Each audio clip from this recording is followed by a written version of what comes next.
I'm tracking Thanksgiving storms. The 5 hours were most at risk for tomorrow's WRAL Weather Alert Day. Then the arrival of the coldest air of the season. A live look at the roads with potentially record-breaking travel numbers. The best time to avoid backups and what you can expect at the pump. And here in the WRAL Live Center, we're tracking crashes causing backups and travel headaches. I'll show you what drivers are seeing on the roads right now.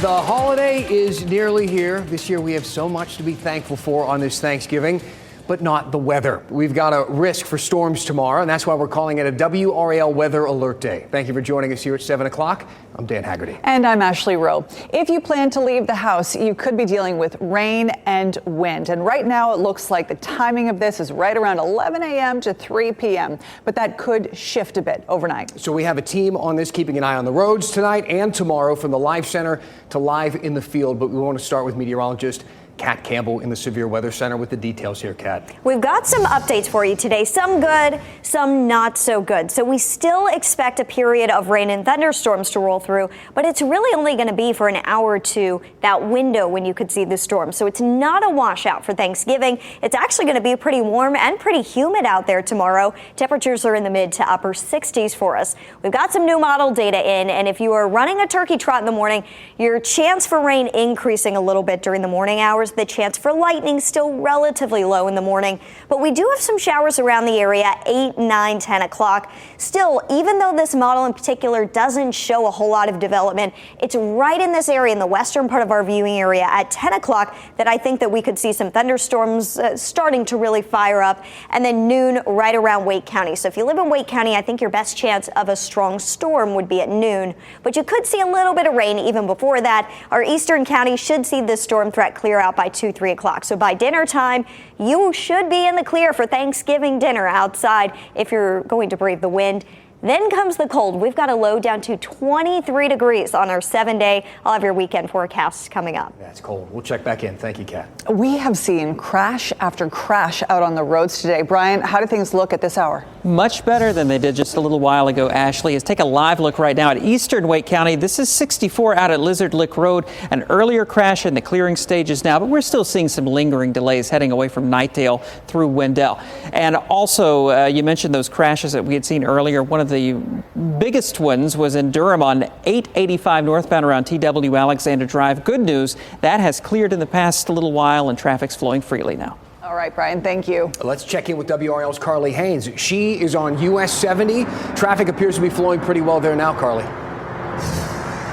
Yes, we are seeing some cars out here still, though AAA does say that they do believe the first peak of that holiday travel is done for today. However, heading home, you could find some more headaches. The AAA is anticipating record-breaking travel over this holiday. More than 2 million North Carolinians expected to go long distances behind the wheel for Thanksgiving. And what's driving the trend is also some good news. Gas prices down by about 20 cents this year compared to last. However, with all the traffic on the roads, it brings a greater chance for those traffic violations. Garner police alone pulled 190 people over for speeding today, just within a few hours. That's just in one day in one tiny little town in a 4-hour time period. So when I say that there's a ton of people on the road, there's a ton of people on the road. And obviously all those cars that were traveling weren't speeding, but 190 of them were. So it's pretty significant. And AAA says the best time to travel will be tomorrow on Thanksgiving Day itself, though keep in mind, as Kat was saying, that wet weather could get in your way. The worst time to head home is going to be 7 a.m. to 10 a.m. Friday morning, so you might want to wait until the afternoon. Carly Haynes, WRAL News, live in Garner. I'm Willie Danley in the WRAL Breaking News Tracker. I'm standing here at the intersection of Rock Quarry Road and New Hope Road, where a fiery accident happened earlier today. Take a look at this video that we captured here, and you can get a sense of just how large this scene was. This intersection was closed off for over 4 hours as crews worked to clean up the leaves that were left behind from that landscape truck and all of the fuel that escaped during the crash. We've reached out to Raleigh police, and we're working to find out what led up to this crash And also, what's the cleanup process going to be like for all of that fuel that was left behind here on the streets? We're going to keep you updated with what we find out. In Raleigh, Willie Danley, WRAL News. If you need another check on the forecast or the roads, or you want to know what's open tomorrow, we have it all at WRAL.com. Grocery stores and pharmacies, retailers, it's all there, including any modified hours. So if you're just checking in on the news tonight, we want to roll through some of today's big headlines. Here are the 5 things you should know right now. A Garner woman is charged in the death of her boyfriend. This was the scene last night at an apartment complex. This is Isner Lane. Police telling us 44-year-old Stephen Winston Jr. was found shot in a breezeway there. 37-year-old Taika Johnson is charged with murder. Crabtree Valley Mall has some new safety procedures in place. They've partnered with RPD's Connect Raleigh program. That gives Raleigh Police, the police department there, direct access to the mall's camera systems in case of an emergency. The police have access to 1,200 cameras in total across the city. Clayton police need help finding the man they say stole prescriptions from a Walgreens. These are surveillance pictures of him. Investigators say he pulled out a gun and demanded the drugs. He got away with 1,000 units of prescription meds and then took off on a motorcycle. Hey, keep an ear out for scammers when you pick up the phone this weekend. Fayetteville police say someone is impersonating an officer. The scammer tells people they need to pay a fee to stay out of jail. We hear this one all the time. It is bogus. Don't buy it. Police will never call you to collect money for any service they provide. And we still don't know who will get a seat on North Carolina's state Supreme Court. The recount's still underway in the race between Democratic Allison Riggs and Republican Jefferson Griffin.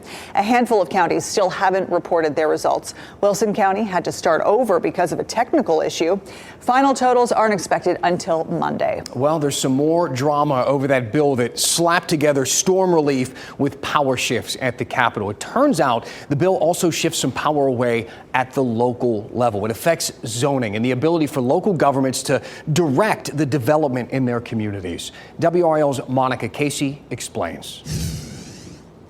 Durham Mayor Leonardo Williams tells me zoning decisions are one of the few powers local governments have, and this bill threatens that. Now, for a state government who doesn't really understand what's happening at the local level, to have such an aggressive reaction to something is concerning. The issue in Senate Bill 382 centers on downzoning. It's a process that could be needed for a transit corridor or environmental protections. Under this bill, the decision on downzoning would be subject to written consent of affected property owners. Right now, the city holds the power to rezone. This takes away us being able to proactively do that. Now we will have to add an additional process in place that requires the written consent of landowners in the entire jurisdiction.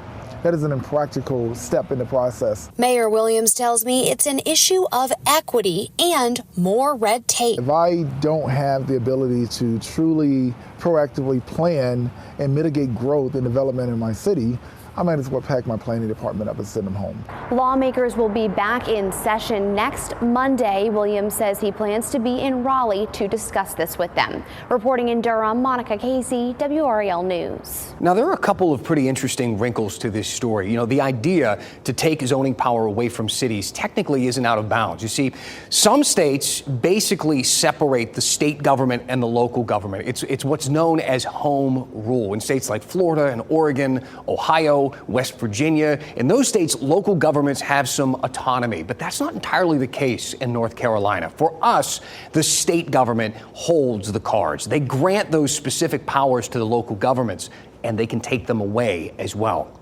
Then there's this. Republicans, they might not actually have enough votes to override the veto. 3 Republicans, remember, from Western North Carolina did vote against that.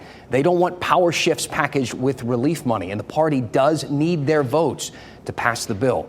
They're going to meet next week, and we'll let you know, of course, what happens. Speaking of powers and city powers, Raleigh voted and a new mayor will take office next week. So what's Janet Cowell's plan as the city's new leader?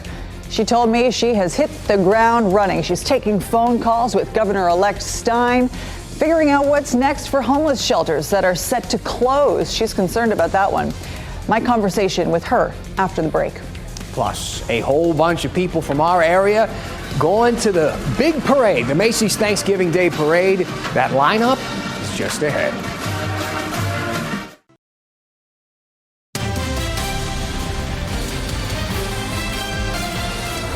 Come this time next week, Raleigh will have a new mayor, Janet Cowell. She ran away with the election. I mean, look at these numbers here. She got 59% of the vote. She was a successful candidate, and now she will work to be a successful mayor. I spoke to her on Monday about the work that's already underway. Joining me now is Raleigh Mayor-elect Janet Cowell. We talked during the campaign. You were here in our studios, and now you are back as the mayor-elect. First of all, congratulations, and thanks for being here. Yeah, thanks so much. When we were here last talking, while you were in campaign mode, one of the things that you talked about was your ability to connect with a number of community partners, business leaders, politicians, nonprofit leaders, the list goes on, and using that to your advantage to help advance the agenda for the city of Raleigh. In your first 100 days, how do you hope to enact that? Well, there's a number of sort of economic deals that may potentially folks wanting to relocate to Raleigh, or maybe, negotiating deals downtown. I would hope that I could, be part of those, and obviously encourage people to make the choice to come to Raleigh.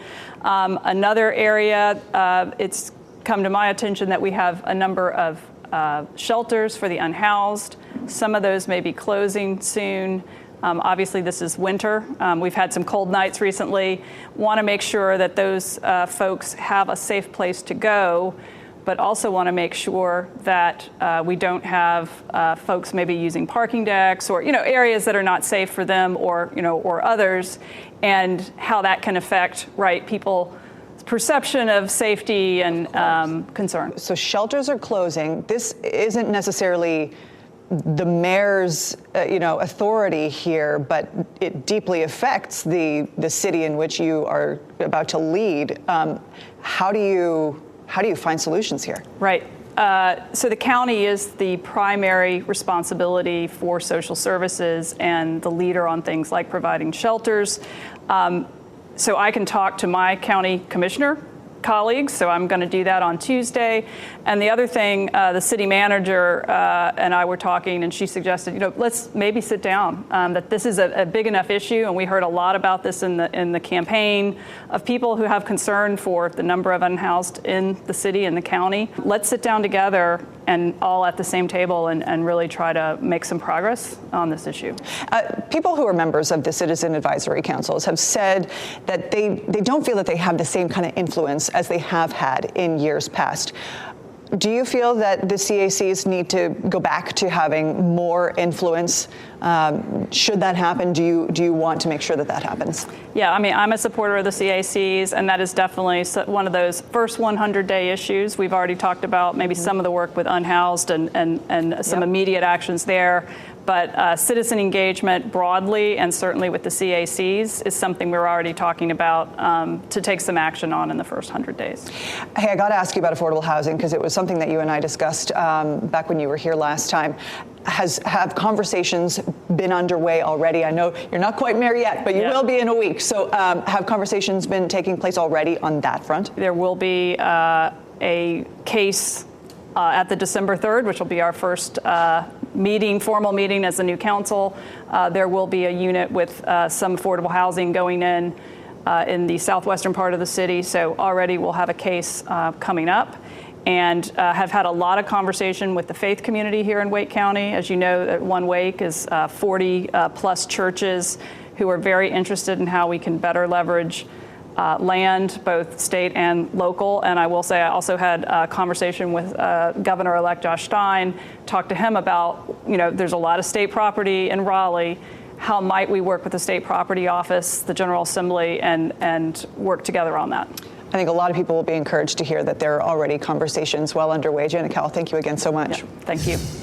All right. Thank you to Ashley as well for another good interview. So let's talk about tomorrow. A lot of people are planning their day, and we do have a bit of a disruptor showing up. A bit of a disruptor. That's a perfect way to put it, because I don't want people at home to think that it's just going to rain nonstop all day on Thanksgiving. You're likely to see a period of rain and storms, but it's probably going to blow through pretty quickly. Morning through about 2, maybe as late as 3 o'clock. But after that, we should be in the clear from the rain, and then the winds pick up. So go ahead and secure any loose outdoor items, but just be prepared. There could be some impacts on the roads because of the rain, and perhaps some impacts to the turkey trot. I went ahead and bumped up rain chances for the morning after looking at the new modeled data. Meteorologist Mike Mays will continue to fine-tune these numbers on air tonight at 10 and 11, and on our WRAL weather app as well. So take that with you if you're headed anywhere. It's up to about a 60% chance of storms by 10, 11 a.m. So here's the window where you're most likely to see some rain and storms roll through. It's that 10 a.m. through 2 or 3 o'clock in our eastern counties. It may end up being centered right around lunchtime in Wake County for the storms, though a few spotty showers earlier than that. Here comes the cold behind this cold front. Temperatures are really going to come crashing down as we head into the weekend. This means high temperatures just in the 40s and 50s, lows in the 20s and 30s. And while, highs in the 40s and 50s may not sound too bad, especially since we're heading into December, we just haven't been all that cold so far for the fall season into winter. So it's really going to be a significant chill that we'll be feeling for the weekend. Bundle up to pick out your tree. 55 on Friday, 49 Saturday, and 51 on Sunday. My suggestion is, if you don't mind, if you want to put up your outdoor lights tonight, that's going to be better than the days or nights this upcoming weekend. It's much milder out there. We dip down to 29 Saturday morning, 23 Tuesday morning, and 24 Wednesday morning. All around lows, highs. No matter how you look at it, the weekend through next week will be pretty chilly. And a reminder, next Wednesday, a week from today, we will light the WRAL TV tower here on Western Boulevard. We will also light the towers in Rocky Mount and Durham next Wednesday as well. We'll have that special for you on WRAL News at 7. In downtown Raleigh, a live look from the Sheraton Hotel. You can see the tree already lit up there. It's a great night if you're going to sit outside by a fire, maybe do some s'mores. 57 degrees as we head toward 9 o'clock. Will be around 54, and by 11 o'clock tonight in the lower 50s. We will be mostly cloudy tonight, still dry for the evening hours tonight. Tomorrow it's a 60% chance of rain and storms. Again, this is going to be early in the day. Once we get to Friday, it's just 55 for Black Friday. A good day to be inside and shopping for Small Business Saturday. You'll need your jackets all the way into next week. That 23-degree low, 24-degree low. It's really going to be chilly out there. And for the weekend, keep in mind there will be a little bit of a wind chill as well. All right, Kat, thank you. Some good news about that manatee that was rescued in the middle of Pitt County last week. I know you were wondering about it. She's getting care now at SeaWorld. We're going to get an update from her caretaker after the break. And one last thing before Thanksgiving. A bunch of local performers are going to be in the Macy's Thanksgiving Day Parade. One was selected after hundreds of students all over the country auditioned for a spot. That's after the break. But first, it's not just turkey and football going on this Thanksgiving. No, take the family ice skating, see a show, participate in Small Business Saturday. Here's what's going on this weekend out and about.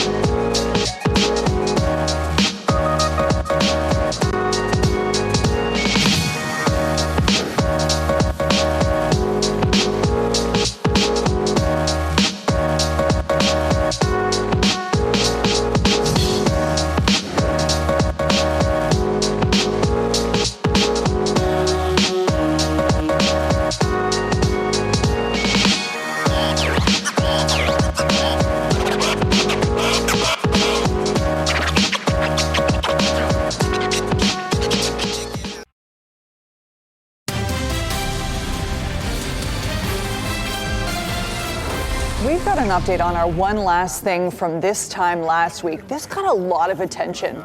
Remember the manatee that had found its way all the way to the Tar River into Pitt County?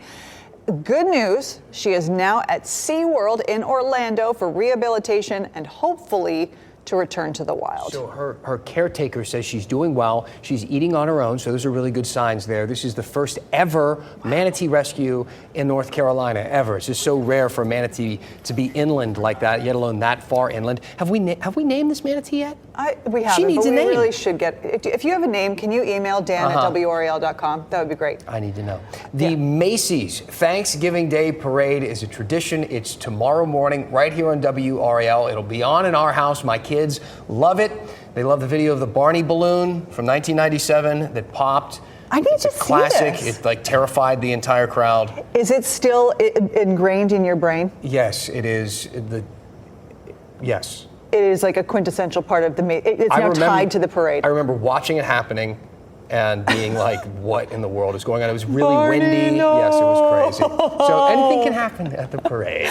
Well, between parades, football, and dog shows, WRAL's News at 7 will be taking the next couple of days off. So one last thing before that break, we have some locals that you need to watch for when you are watching that parade tomorrow. Keep your eye on them. This is exciting. So first up, this is Bailey Waters, senior at Clinton High School. She's going to be performing with the Great American Marching Band during the parade. She and her band director traveled to New York for this big event. Congrats to them. Every year, the Great American Marching Band selects students from all over the country to perform together. And last year, a student from Leesville Road High was in it. This year, we have another kid in it. It's awesome. A few of our area's local dance companies will be in the parade as well. So keep an eye for dancers from Legacy Dance Productions in Zebulon. They're performing alongside 69 high school dancers from the Holly Springs School of Dance. This is the company's 8th time in the parade since 2003. They are good. They have been in New York City for the last several days, rehearsing and enjoying the city. You can catch them at about the halfway point right after the Toys R Us float. We should also mention Hillsborough Cheer and Dance. They too will have some performers in the parade. Enjoy Thanksgiving, enjoy the parade. It's so great for those local kids to be out there and enjoying that. We appreciate you being with us here at 7. WRAL News is back at 10 and 11 tonight. Have a great Thanksgiving. Keep watching WRAL News over the air Channel 34 and Spectrum Channel 1257.